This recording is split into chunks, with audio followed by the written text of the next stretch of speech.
کہا جاتا ہے کہ بھائی مردوں کو 70 حوریں ملیں گی، تو یہ عورتوں کو کیا ملے گا؟ یہ سوال کافی وائرل ہے۔ بالکل، عورتوں کو حق بنتا ہے یہ سوال کرنا، اور یہ سوال آپ کا نہیں ہے اور آج کی عورتوں کا نہیں ہے، جنہوں نے جنت کی ہمیں بشارت دی ہے اس رسول پاک صلی اللہ علیہ وسلم سے ہی سوال ہو گیا۔ کیا بات ہے، واہ واہ واہ! کیا آپ ہی بتائیں آقا کہ عورتوں کے لیے کیا ہے؟ تو اب ہم بتاتے ہیں آپ کو جواب کیا ملا ہے۔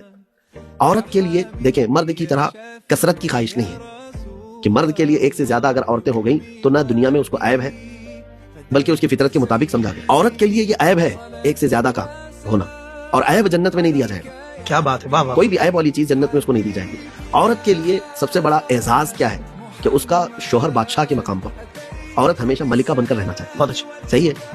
اچھا، عورت کو اور ایک دوسری اس کی فطرت ہے، وہ ملکہ بن کر کے رہنا چاہتی ہے۔ آپ دنیا کے کسی بھی کونے پر جائیں، عورت کی جو فطرت ہے نا، طبیعت ہے نا، وہ آپ ایک ہی طرح کی پائیں گے کہ وہ عمر جتنی بھی ہو جائے، اس کی بڑھاپا بھی جو ہے وہ جوان دکھنا پسند کرتی ہے۔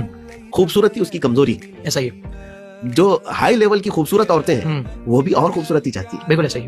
تقریباً عورت کی فطرت یہ ہے کہ وہ بہت ہی زیادہ حسن و جمال کی خواہش مند ہے۔ اب سنیں، عورت کو کیا دیا جا رہا ہے؟ اس کو وہاں پر جنت میں اس کا ہی شوہر دیا جائے گا، سبحان اس کا شوہر جو ہے، اور وہ بادشاہ کی حیثیت سے اس کو دیا جا رہا ہے، اور یہ ملکہ بن کر کے رہ رہی ہے اس کے ساتھ، اور حسن و جمال اتنا کہ جنت کی 70 حوروں کے برابر اس کا ایک حسن ہوگا۔ بلکہ بعض جگہ یہ فرمایا گیا کہ 1000 حوروں کا حسن تنہا ایک جنتی عورت کو دیا جائے گا۔ اچھا، یہ بھی فرمایا گیا؟ یہ بھی۔ سبحان اللہ۔ اب اس سے بڑھ کر کے نعمت اس کو کیا مل رہی؟ واہ واہ واہ، سبحان اللہ۔ ایک مرد کی بعض اوقات ایک سے زائد دنیا میں بیویاں ہوتی ہیں، اس کی شادیاں ہوتی ہیں، تو اب سوال یہ ہے کہ جنت میں پھر اس کی بیوی کون سی ہوگی اس میں سے؟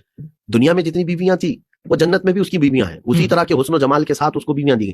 لیکن میں آپ کو کہتا ہوں، کبھی ایسا ہوتا ہے کہ عورت ایک شوہر کے ساتھ تھی، شوہر کا انتقال ہو گیا، بیوہ تھی، اور اس کے بعد پھر دوسرے مرد سے اس کا نکاح ہو گیا، یا کبھی جو ہے ایک مرد کے نکاح میں تھی، طلاق ہو گئی، اب پھر اس کے بعد دوسرا مرد اس کے نکاح میں ہے، وہ کس کے ساتھ ہوگی؟ اب یہ عورت کے لیے مسئلہ ہے، یہ اصل مرد کے لیے تو مسئلہ واہ نہیں، واہ واہ، مرد کے لیے کوئی مسئلہ نہیں، عورت کے لیے مسئلہ ہے۔ اس میں فقہاء کرام کے الگ الگ اقوال ہیں۔